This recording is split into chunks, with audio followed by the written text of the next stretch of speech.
Ahoy there, Captain Benzie here, coming at you with another episode of the Catskull Academy, the series that aims to give you the very best start possible in Eve Echoes.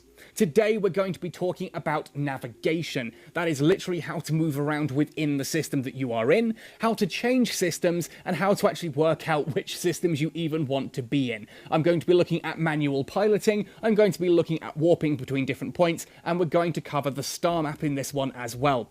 Now before we jump in, if you do enjoy the video, let me know by hitting like on it, subscribe to the channel for all things Eve Echoes, and ding that notification bell so that you know when the next video goes live. Let me know in the comment section down below or on social media, including the Catskull Cartel Discord, what kind of topics you want me to cover in future videos. If you've got a question you want asked, again, come join me on those. Now, this content as well is made entirely using my phone. If you do want to go the extra mile to help support this channel, you can do so by joining me on Patreon. Every single dollar really helps. It's helping me get new equipment, it's helping me stabilize my absolutely terrible internet in order to keep this content coming and hopefully improve the quality of it even more. Anyway, thank you all so much.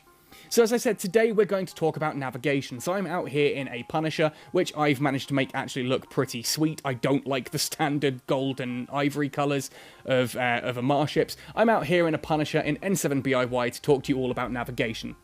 Now again, I do just want to remind you all, whilst I love having the messages as I'm flying through Jita and Maspa of people saying hi, ahoy, and waving at me and all that kind of thing, that's awesome. Don't come down to us in N7BIY. I've already had to bail out 2 people who have come down just to say hi, only to have my corporation open fire on them. I have told my corporation that it is an NBSI policy, not blue shoot instantly. If you enter any of our systems or nearby systems and someone from my corporation spots you, you will be locked down and destroyed. That is what we do. Do not come looking for me. Anyway, so navigation. How to move around a system and how to avoid not coming to where I am. So when you are in a system itself here, you can see at the top left, you have the name of the system and some other details around it. First of all is, as I said, the name of the system we are in, N7BIY, and next to that is its security rating. This ranges from 1.0 down to -1.0. The higher it is, the more secure the system.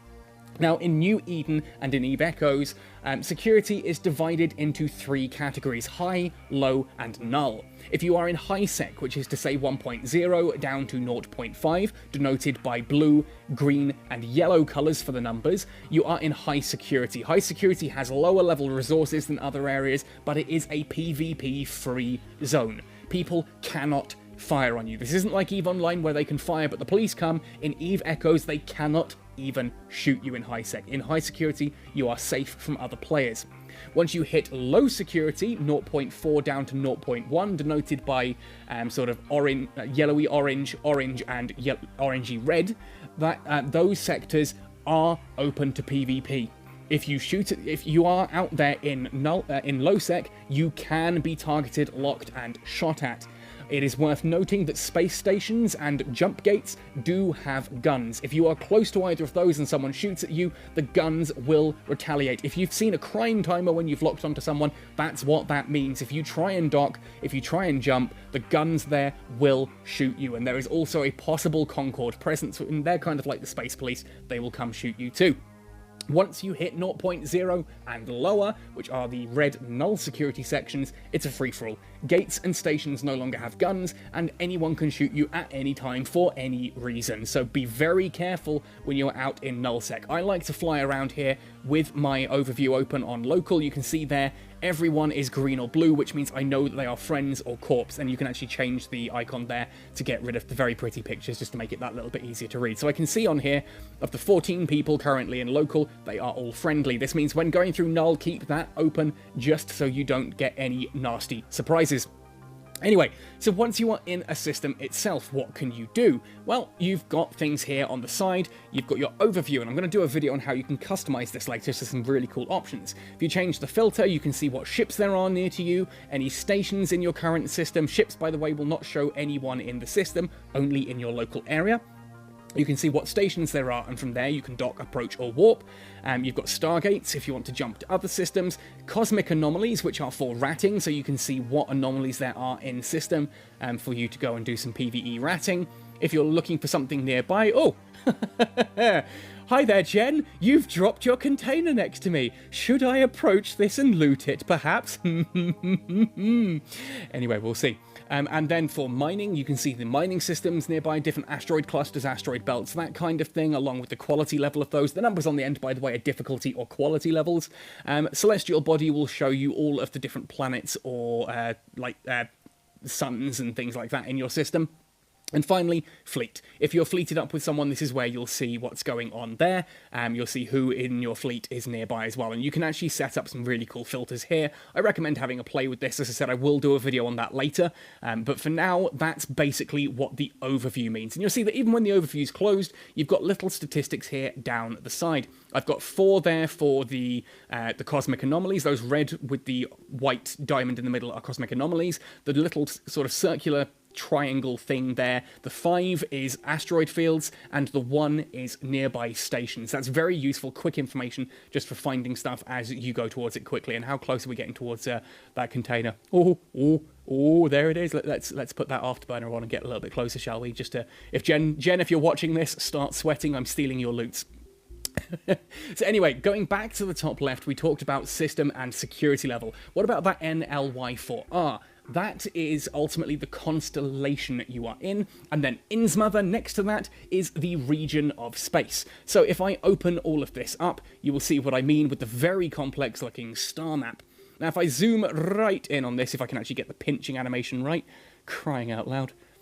There we go, zoom right in, you can see there we are in N7BIY, and you can see the lines there connect up other systems nearby. Each of those is a solar system, one star being orbited by an amount of planets, and it may or may not have stations. This means if I want to go from here to F38X2 in the left there, you see I'm going to have to jump to XO6LH first. I'm going to have to go through that line. You have to follow these lines. It means if I wanted to go, for example, from here to LVLGZ, I can't go straight to TTP2B. Doesn't work like that. I have to go to XO6LH, up to TTB2B, up to LVLGX, and on from there. And you see that's only showing the names of the systems in my current constellation. Constellations are subdivisions of a larger area of space. Now, the larger area in question here is Innsmother. This is Innsmother, and you can see all of those lines and dots connect together to make the web, the lattice that is the region of Innsmother. If we come right the way out to New Eden, you can see how this all fits into the grand scheme of things in the galaxy of New Eden. Innsmother's right the way down here, with Cache, Deteroid, Wicked Creek, Scalding Pass, Kersal, that kind of thing nearby. You could be up in Cloud Ring or Outer Ring at the top left. Now, some people have asked what these all mean in all these different areas. You can actually see the colours here. Predominantly high-sec areas are green, sort of predominantly low-sec are yellowy-orange, and null-sec is red. But if you have a look at this, and if you were kind of to draw across your screen now, starting at the very center there and drawing up, down, left, and right like a compass, basically stuff like the Citadel, Forge, and Lone Trek is Caldari space. Things like Verge Essence, Sync Liaison, those are, and Every Shore, those are Galente, so northwest for Galente, northeast for Caldari. Metropolis, High Matar, and Malden Heath are Minmatar. In the bottom left, the southwest, you have things like Kador, Domain, and Tash Murkon. Those are Amar space.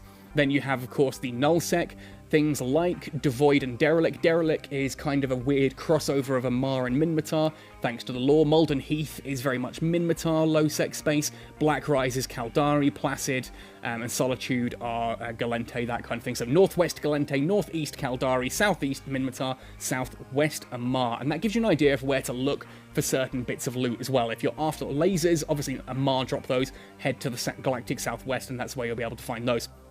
But if we zoom back in, you can see obviously there's Innsmother, and we can go back into Innsmother itself. Let's go inside with region map and have a look around.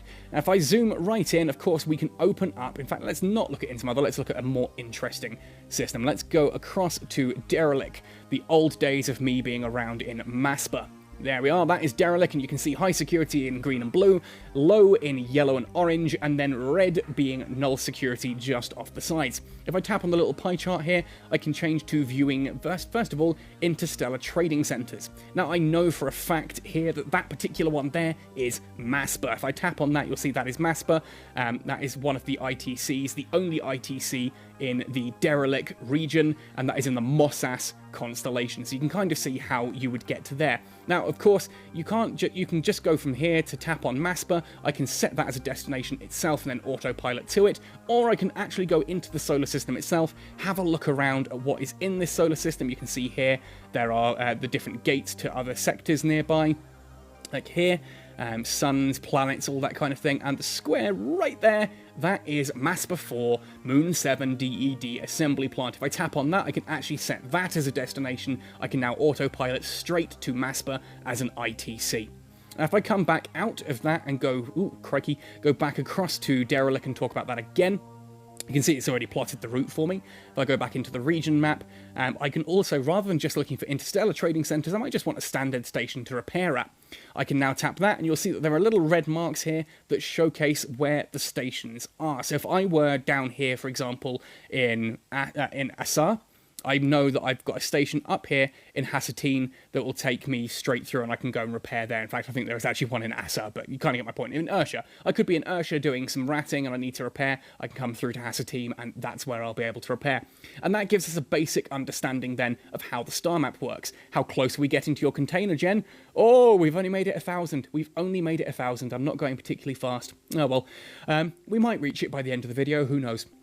So we're talking about how to maneuver in space as well. So this is where I'm actually going to stop moving towards that. When you are out in space itself, of course, you can zoom in and zoom out by pinching in and out. And you may not always, I mean, I'm sure you're all aware that you can literally tap on something like here in space. I can tap on that and I can hit approach to it. I can also hit approach and long drag, and that will approach and stay at a certain distance. So if I go there to 51, that will then approach to 51 kilometers, and when eventually I reach 51, I will not get closer. If I were doing that to an enemy ship, when they come close to me, if they got to say 38, I'm going to back off until I hit that 51. That's one way you can do it. Of course, as well, I'm sure you know about orbiting things, and you can do that, of course, again through the overview. If there were nearby ships, you can target and hit orbit on those.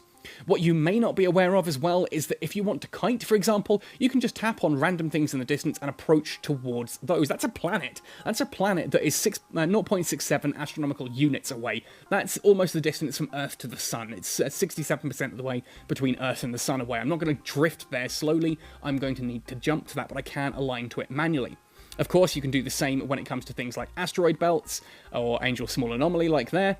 You can also, and this is the really important one, especially in combat, though I will do a video on advanced combat eventually when I think it's about the right time, you can actually double tap in an area of space and your ship will then align to that particular point. You see the little circle has just appeared. I'm now aligned and moving towards that point. Tap on the ship, I can then hit stop and I will stop dead in my tracks. And again, I can then just double tap in an area of space and I will suddenly start up my thrusters. Again, you'll see at the bottom of the screen. There we go, thrusters start up. Let's put that afterburner on and start shooting off towards that particular point in space, right there in the distance, entirely up to you. Anyway, so beyond that as well, the final thing to mention, I've mentioned it a couple of times, but I do think it is vital because a lot of people still haven't figured it out. If you have a look at a long press on one of your weapons to get an idea of what your range is going to be, here, optimal range 5.25, accuracy fall off, yada yada yada. If I tap on my ship and go set orbit and long press, I can actually set the optimal range. Now when I tap orbit on something, I will orbit at that particular range. Not any closer, not any further. That will be what I aim it to go for. You do need to go into settings, which I forget isn't that one down there. That's the really cool screenshot function, which I'm super happy about. If we go into battle settings, some settings, turn off auto orbit and set default orbit.